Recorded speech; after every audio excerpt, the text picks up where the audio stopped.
Itu ciri yang pertama. Sudah begitu nggak Bapak Ibu? Hadir saja, rubah situasi. Ada pertengkaran di rumah, macam-macam. Hanya hadir saja. Semuanya jadi reda tanpa tindakan. Tetapi berbahayanya orang-orang yang frekuensi tinggi, yang kesadaran tinggi, yang cahayanya sudah intensitas tinggi, dia sangat ditakuti oleh orang-orang yang dalam kegelapan. Kenapa? Karena kalau orang yang sedang dalam kegelapan, kedatangan cahaya, katingali, palsuna. Paham? Makanya jangan heran. Kalau orang yang masih gelap tuh kerjaannya itu menyerang. Sieun katingali palsuna. Makanya orang-orang yang frekuensi tinggi, yang energinya sudah tinggi, sangat ditakuti oleh mereka yang di frekuensi rendah. Karena takut terganggu kenyamanannya. Takut terbongkar kepalsuannya. Jangan heran kalau orang yang frekuensi tinggi biasanya sering diasingkan, dibenci. Kenapa? Karena dia membawa cahaya. Setiap cahaya datang, coba ada orang di kegelapan sedang melakukan tindakan yang buruk. Di center, amak tuh? Marah nggak? Terganggu, merasa terganggu. Makanya orang-orang yang gelap itu kalau dapat cahaya bukan senang. Bukan senang, bukan mengalami pencerahan, menyerang. Menyerang. Kenapa? Dia sangat takut kepalsuannya terbongkar. Ya jangan heran ya, Bapak Ibu nanti kalau mengalami kebangkitan spiritual, karena manusia itu pada dasarnya makhluk energi, energinya naik, ya frekuensinya naik, vibrasinya naik, intensitas cahayanya semakin kuat. Tantangan pertama yang akan didapat adalah dari orang-orang yang masih di frekuensi rendah dan dalam kegelapan. Mereka tidak suka, takut terganggu. Apalagi ada berkah di situ. Sieun teu payu. Moal dionang doyan. Begitu orang diajarkan tentang hakikat maulid, hakikat Isra Mi'raj yang sebenarnya. Yang suka ngawadul ketika ceramah maulid Isra Mi'raj pasti terganggu. Tidak nyaman.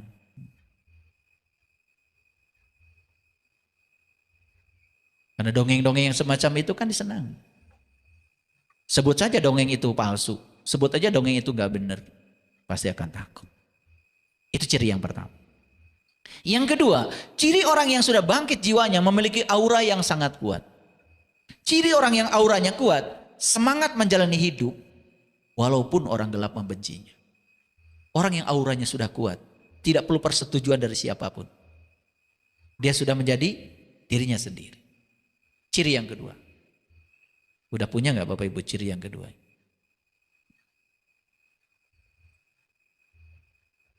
Makanya kalau cahayanya sudah terang, intensitasnya sudah tinggi, ya mau dipadamkan juga nggak ada, nggak ngaruh. Apalagi yang memadamkannya tidak punya kekuatan sama sekali. Yang ketiga, tidak perlu membuktikan apapun kepada orang lain. Tidak perlu membuktikan apapun pada orang lain. Tidak usah berdebat. Selalu menginspirasi dengan kesadaran penuh. Dan prinsip hidupnya panceg istiqomah. Nah, yang suka minta persetujuan orang. Harus membuktikan. Saya yang paling benar. Nah, itu tanda belum mengalami kebangkitan. Yang keempat, memiliki kemampuan menyembuhkan dan mempengaruhi orang lain. Menyembuhkan dengan cara yang tak terjelaskan.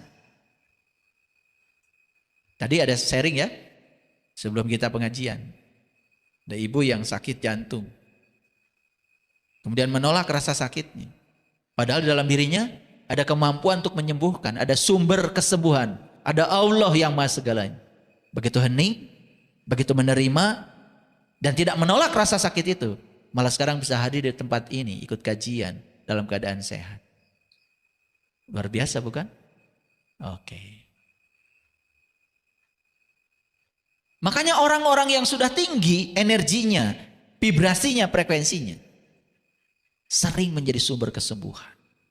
Bukan sekedar penyakit fisik, termasuk juga penyakit mental, intuisi, spiritual, energi. Pernah nggak ketemu dengan orang yang semacam itu? Kita punya banyak pertanyaan. Begitu sudah sampai di hadapan dia, semua yang ditanyakan itu sudah tidak ada lagi. Energinya aja sudah membebaskan. Pernah nggak begitu? Pernah? Syukurlah kalau pernah ya. Selanjutnya memiliki ketajaman intuisi. Dia memiliki koneksi yang dalam dengan siapa? Dengan diri sejatinya. Makanya orang-orang yang terkoneksi dengan diri sejatinya, dia punya koneksi yang dalam. Ketajaman intuisinya luar biasa. Dan orang yang sudah tajam intuisinya, dia berani mengikuti apa kata intuisi. Nah, kita ini kadang-kadang udah diingetin dari dalam, masih ragu-ragu. Nah, setelah terjadi, aduh, padahal sebetulnya saya sudah diingatkan. Karena kita nggak percaya sama suara kebenaran dalam diri. Nah, ini kebangkitannya harus diurus lagi nih. Belum bangkit benar itu, belum sadar. Jadi bahasa Inggrisnya itu masih lulungu itu. Memiliki kemandirian emosi yang membangkitkan rasa hormat. Bapak Ibu perhatikan saya. Pernah nggak ada orang dimaki-maki sama orang lain dia tenang aja? Pernah nggak melihat kejadian itu? Atau ada orang dibenci sama orang lain dia diam aja? Pernah nggak? Oke. Hormat nggak kita sama dia? Aduh, kalau saya digitukan belum tentu seperti dia. Makanya orang yang punya kemandirian emosi, dia itu membangkitkan rasa hormat, rasa kagum. Nabi Muhammad dilemparin tuh oleh kafir Quraisy di Taif. Ketika dilemparin batu sampai berdarah-darah, sampai sendal jepitnya berdarah-darah. Nabi Muhammad malah doa, Allahumma hdi qaumi fa innahum la ya'lamun. Tuhan, tunjukin mereka. Beri hidayah pada mereka yang melempari aku ini. Mereka melakukan itu kepadaku karena mereka tidak tahu apa yang aku ajarkan. Pernah gak dilemparin doa? Kalian dilemparin batu doa. Dicaci maki sama orang lain doa. Pernah gak? Kalian gak ada modelnya. Gak percaya saya. Oh pasti. Kalau batunya segede kerikil, kalian ngambil batunya segede gunung. Betul gak? Nih model wajah-wajah kayak gini begitu. Kalau dilempar batu malah melempar batu lebih gede lagi. Betul gak? Coba saya tanya, kalau ada orang melempar obor, ada minyaknya ke rumah kita. Jujur ya, jujur tapi harus jujur ya. Kita memadamkan api atau ngejar orang? Jujur. Ada orang bawa obor, melemparkan obornya ke rumah kita. Yang terjadi apa? Kalian kejar orang yang melempar obor atau memadamkan api? Yang benar.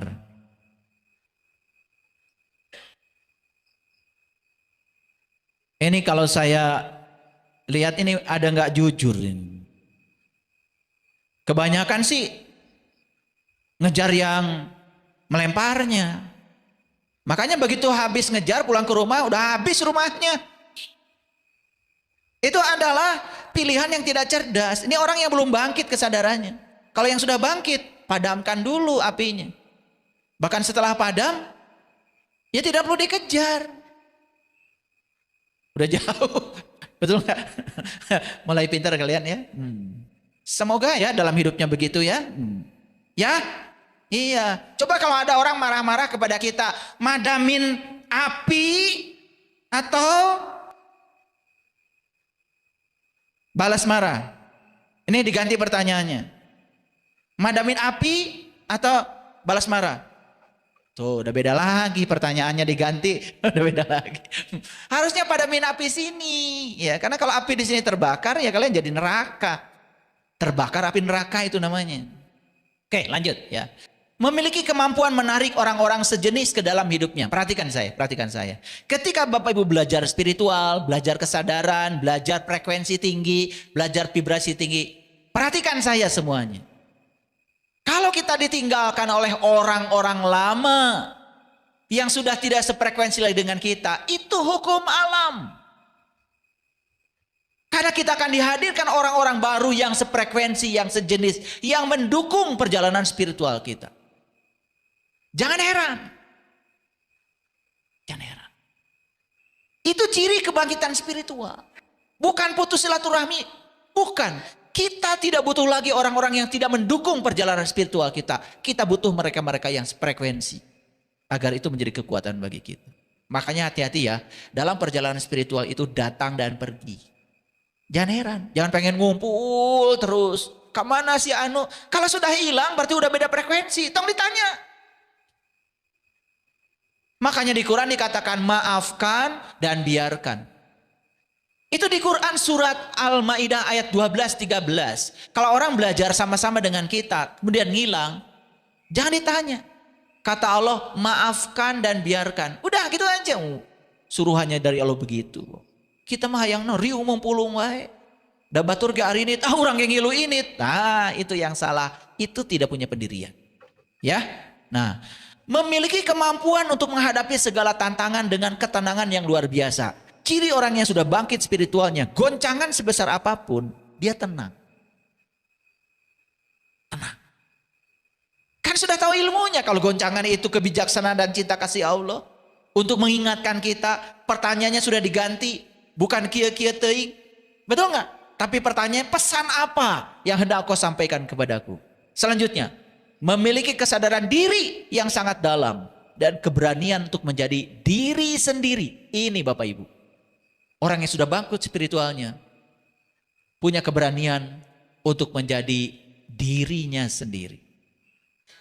Selanjutnya, memiliki kemampuan untuk melakukan perubahan yang positif dimanapun dia tinggal. Nah, ciri yang berikutnya, orang yang sudah bangkit spiritualnya karena sudah mengalami kegoncangan, maka cirinya dimanapun dia tinggal selalu membawa perubahan positif. Gitu ya. Dulu kampung itu sebelum ada ibu bapak, begitu. Gak sabar tahun dengan didinya. Gitu kene. Gitu kene. Tain Robi gitu. Sugan tatangkalan jadi seueur gitu. Ya, sampah berkurang gitu. Banjir enggak lagi gitu. Aya nu Robi atuh henteu ibu bapak? Teu Robi. Taeta. Nah, ciri-ciri itu sudah saya sampaikan. Nah, sekarang ada satu pertanyaan. Mengapa perintah sholat menggunakan kata dirikanlah, bukan laksanakanlah? Hebat ya Quran. Aqimis sholata li zikri. Dirikanlah sholat untuk mengingat aku. Perintah sholat itu bukan laksanakan, tapi dirikan. Kenapa begitu? Karena sholat itu hakikatnya mengingat Allah. Dan untuk bisa mengingat Allah berarti harus tahu dan kenal dulu dong. Harus sadar dulu. Makanya orang yang tidak bisa mengingat Allah sepanjang sholatnya, ya mengingat yang selain Allah, maka sholatnya tidak berdampak. Yang kedua, mengingat itu hanya bisa dilakukan oleh jiwa yang sudah bangkit kesadarannya. Setuju nggak Bapak Ibu? Setuju? Kan tidak mungkin mengingat itu bisa dialami oleh mereka yang tidak tahu. Dan untuk tahu harus bangkit. Udang. Tong sarewai. Makanya ada kata-kata ngahudangkeun kanu sare. Yang tertidur lupa jati dirinya. Lupa pada Tuhannya. Lupa diri sejatinya. Makanya siapa yang kenal dirinya, dia kenal pada Tuhannya. Untuk bisa mengingat Tuhan, satu kuncinya, kenali dulu.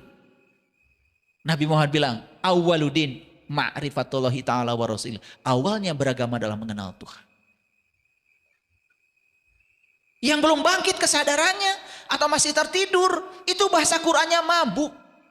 Orang yang masih mabuk kepada Allah tidak akan berhasil mengingat Allah. Banyakkah orang yang sholatnya mabuk? Banyakkah? Mabuk itu bukan berarti minum khamar, bukan. Orang yang sedang minum khamar boro-boro ingat sholat. Mabuk itu gak ingat sama Allahnya, gak ingat sama yang disembahnya. Kenapa? Masih tertidur, belum bangkit. Makanya kata-kata yang digunakan di Quran sangat keren, ilmiah, saintifik. Bukan laksanakan sholat, tapi dirikanlah sholat. Sok atuh salah ladar. Kenapa kata-kata yang digunakan begitu? Makanya Nabi Muhammad, saya mau nanya, Isra Mi'raj dulu atau sholat dulu? Bangkit dulu, sholat dulu.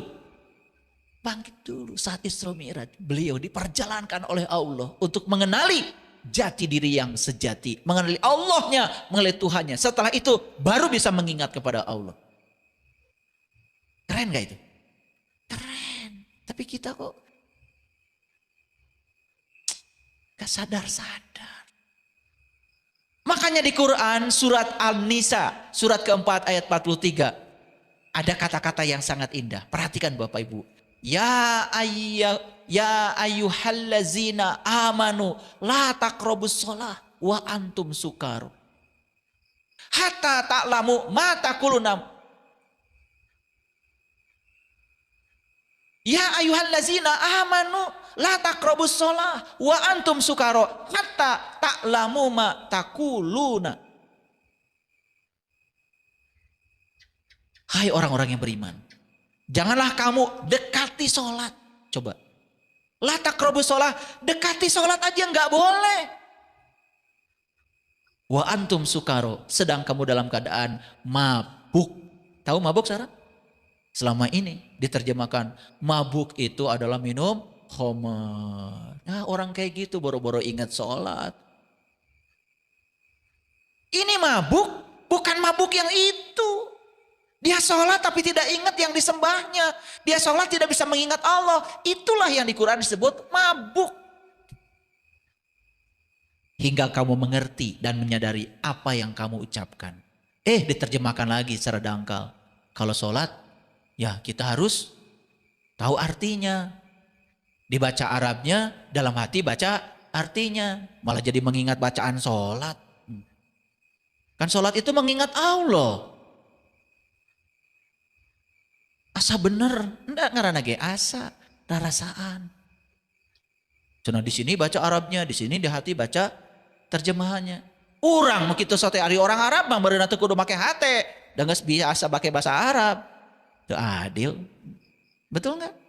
Kan salat itu mengingat Allah, bukan mengingat bacaan salat.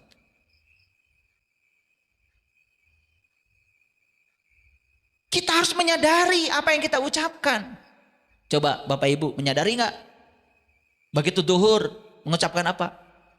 Punten abdi mah bade sholat. Sadar ente? Itu maksudnya ayat ini. Menyadari apa yang mau diucapkan. Ketika bilang saya mau sholat, kan timbul pertanyaan pada diri kita. Sholat itu apa? Gitu nggak Bapak Ibu? Puntennya abdi mah bade netepan heula. Tuh. Hartos netepan tuh. Netepan tuh netep. Netep we. Itu kemana-mana. Tidak mungkin terjadi namanya netepan itu. Kalau kitanya belum tahu dan kenal. Rek netep di mana lamun can apal. Dan netep teh kudu apal heula. Maka di Quran dikatakan. Sholatlah di makom Ibrahim. Makomu Ibrahim musolla. Tempat sholat yang sebenarnya adalah makom Ibrahim. Makom tuh level, tingkatan. Lain makam. Dor jangan kuburan Ibrahim. Kumaha ari marane. Makom Ibrahim musolah artinya sholat itu harus di makom Ibrahim. Di level Ibrahim. Siapa Ibrahim? Orang yang sudah berhasil bangkit jiwanya. Karena dia sudah bertemu bintang, bertemu bulan, bertemu matahari.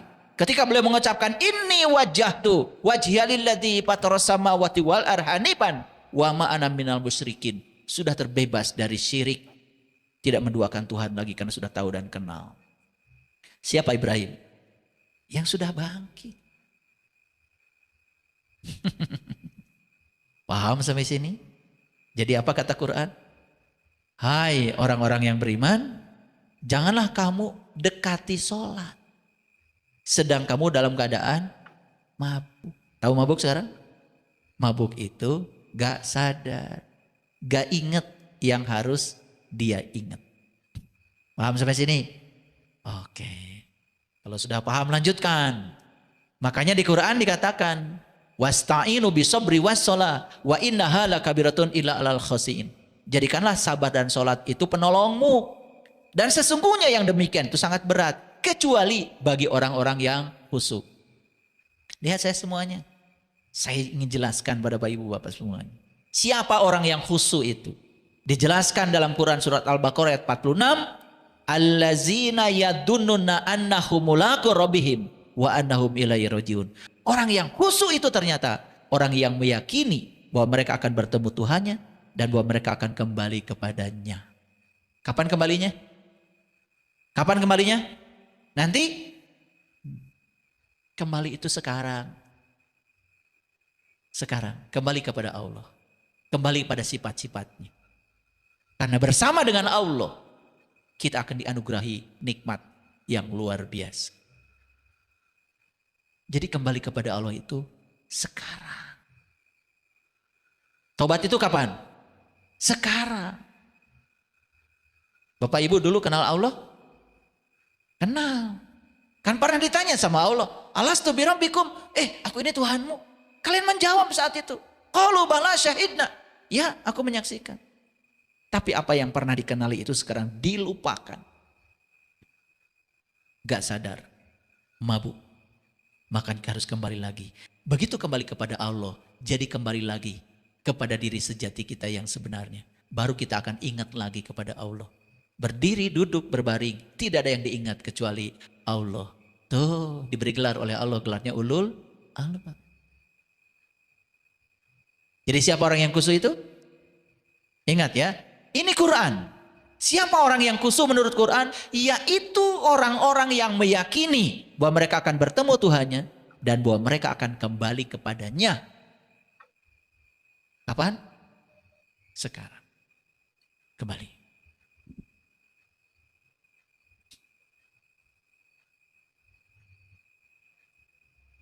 Dalam Quran surat Toha ayat 14 Allah bilang, sesungguhnya aku adalah Allah, tidak ada Tuhan selain aku, sembahlah aku dan dirikanlah solat untuk mengingat aku.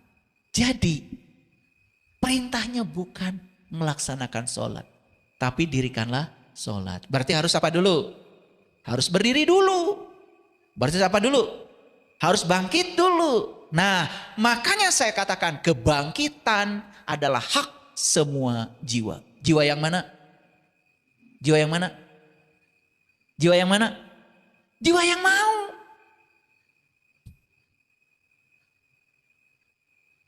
Oke, saya nanya.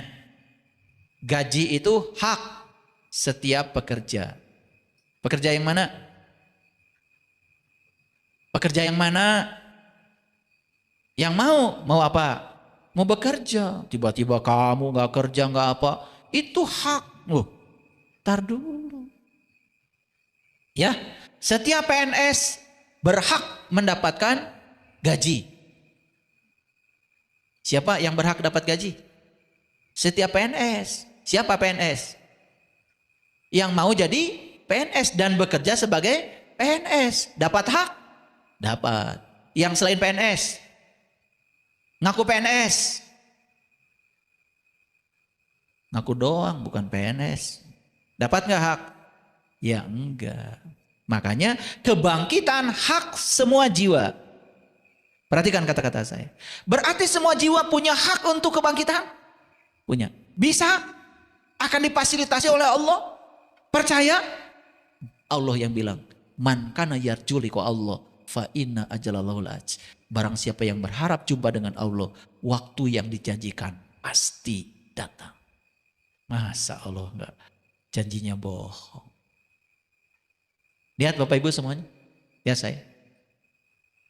Pernah enggak Bapak Ibu baca ayat ini? Surat Al-Ankabut 29. Surat ke-29 ayat 45.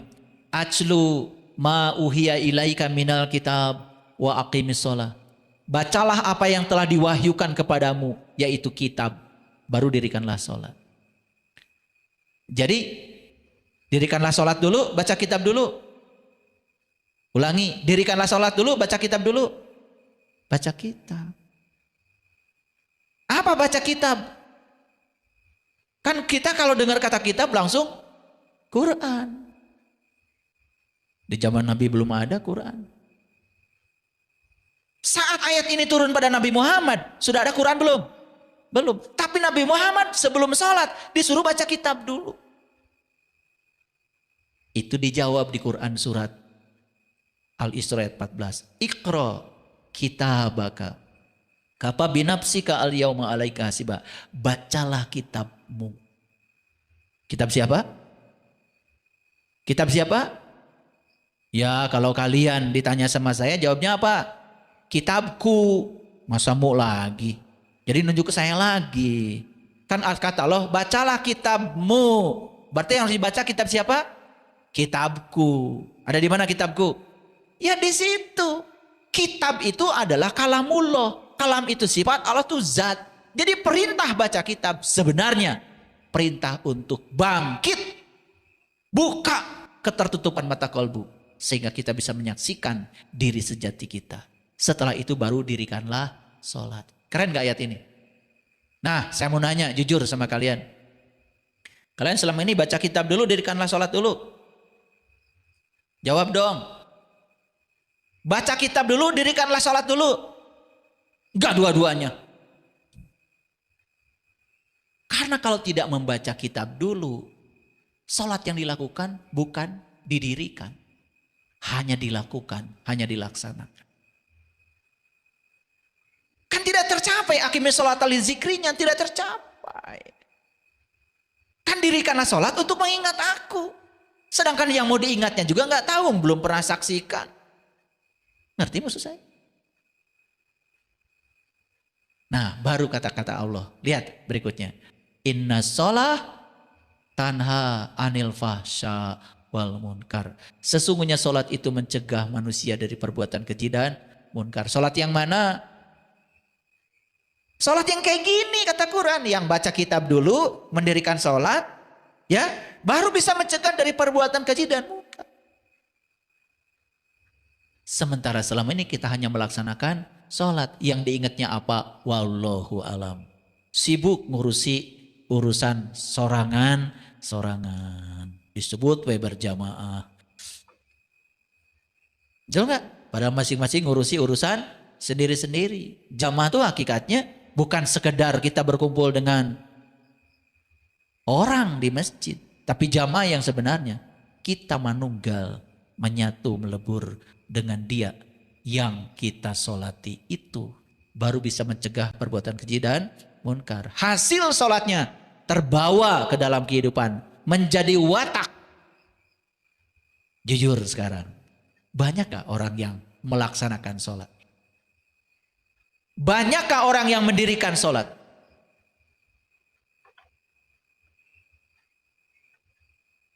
Gitu. Harusnya kalau sudah mendirikan sholat, tidak melakukan perbuatan keji dan munkar. Jadi karena mereka baru melaksanakan